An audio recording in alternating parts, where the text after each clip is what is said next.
Good.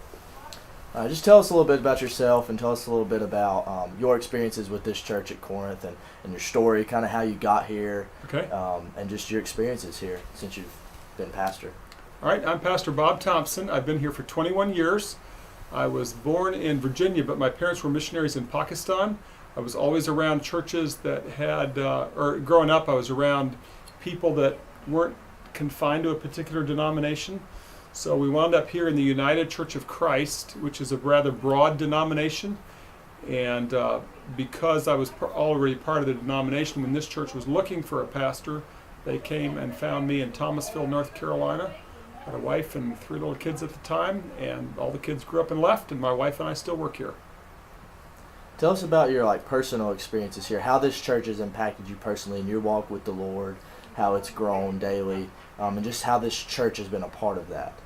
Well, this church is unusual in that it is broader, sort of, and especially in the past, sort of theologically and in other issues than a lot of churches are. So American religion often is about finding people who think just like you are, and you're comfortable there, and that's why you go, and especially in the Bible Belt, we have so many options.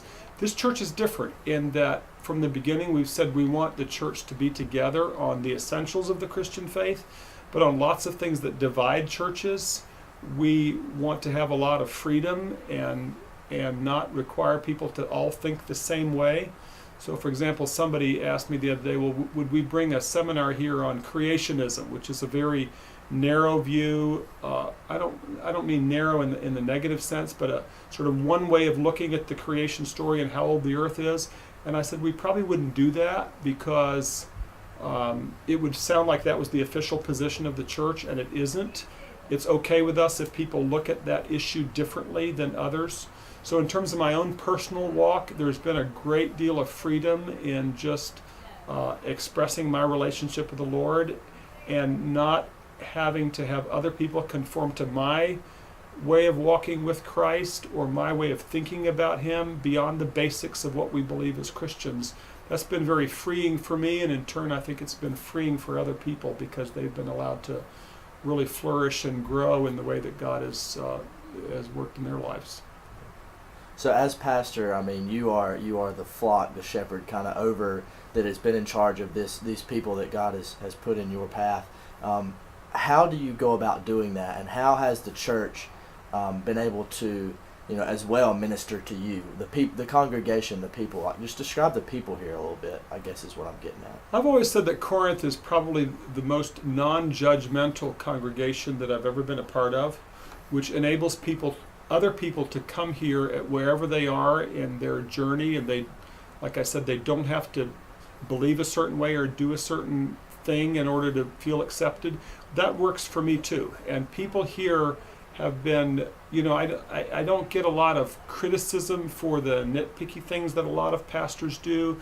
I do work hard, but I don't get the expectation that people are always looking over my shoulder to see if, I'm putting enough hours to justify my pay, or wow, you were gone for 3 Sundays and where were you, and all that kind of stuff. I get a lot of grace fed back to me, which I think is the same grace that I offer to other people.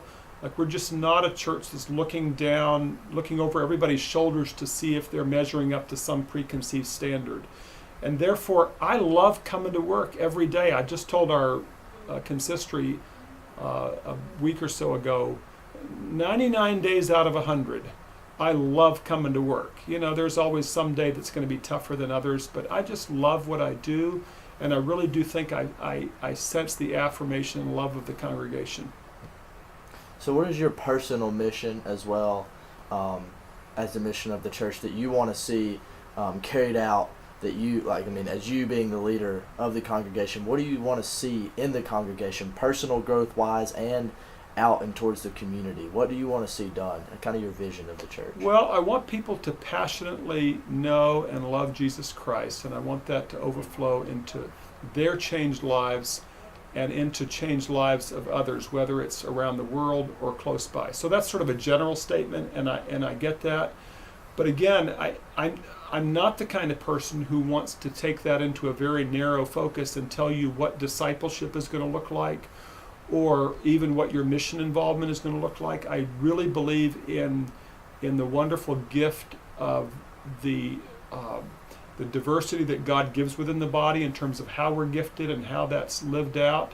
So, for example, what I'm deliberately not saying is in some churches that looks like specific social involvement in the community. In other churches, it looks like sharing your faith everywhere you go. In other churches, it looks like you're always here every Sunday. In other churches, it might look like you're giving 10% or 20% or 50%, or the church is giving so much or whatever. I think anytime a church gets caught up, I even heard of one church who said, in the pastor's class, they said the number one value of this church is that we don't gossip in this church. And what that said to me was, there are a lot of sins you can get by with in this church. That's just not one of them. So by doing that, the church has said, if you have a problem with gossip, you're not really welcome here. How else are you going to have your life transformed where you're not a gossiper, unless as a gossiper you're able to come to a church where you can, in the context of community, learn what that means. Okay, so there's not one thing, one sin we rail against, or one value we promote. It's like, be a student of the scriptures, be a follower of Jesus Christ, and let the Lord deal with you, and also give a lot of grace to people who might not express their own Christian life and values the way you do. So we're deliberately not trying to do sort of cookie cutter Christians, and that would be my passion. The genius of how Jesus set up the church is that it can go into all different cultures, and wherever that culture is, the gospel itself can penetrate the lives of broken people who are alienated from God and transform them in their cultural context. And the follower of Jesus in Kenya or China is not going to look like the follower of Jesus in Hickory, North Carolina.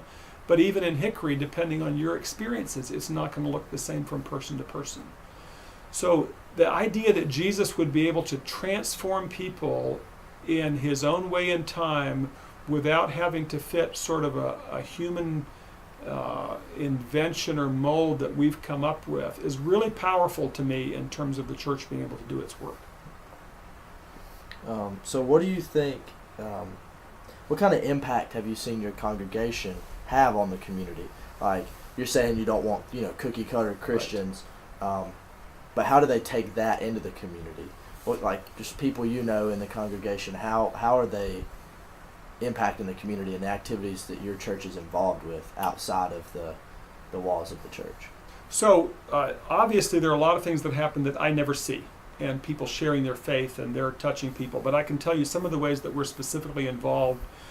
We and a number of other churches are involved in what we call warming stations for the homeless in the winter, so that we can just give people a place to be. We're involved, one of our members created the Hope Garden where we grow fresh vegetables. And it's not just Corinth that does this, but one of our members was behind it.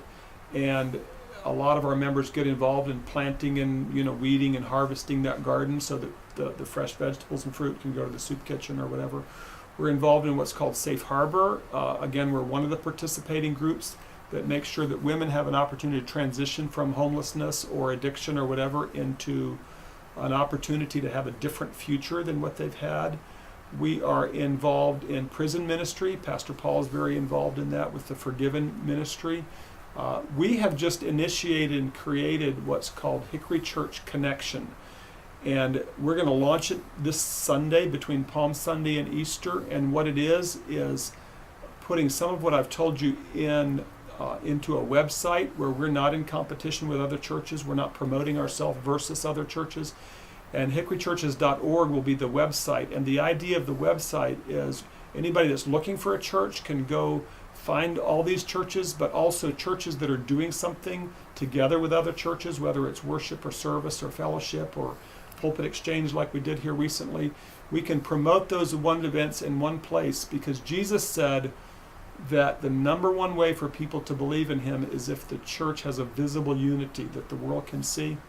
And we've done all sorts of things to try to get the world to believe in him, except the one thing that Jesus prayed for was that my church would actually be one. So that's a Corinth initiated, but you're never going to see Corinth on the website except for listed with all the other churches, because the whole idea of it, this isn't a Corinth project. This is the churches of the community coming together to witness to Christ. Maybe one or two more questions just real quick. That's one question is how have you seen the church change, your congregation change and grow over time? I know we kind of hit on that a little bit right. with changing judgmental wise, but is there any specific ways you can elaborate on just for? Well, the word Corinth was a puzzle to me when I came here, because the church at Corinth in the Bible was a very conflicted church, and when I preached what we call my call sermon, I said to the congregation, I'm not sure why anybody would call a church Corinth. It doesn't have a very good connotation to me. And you, by the way, are living out that concept. In other words, this church had a reputation for conflict.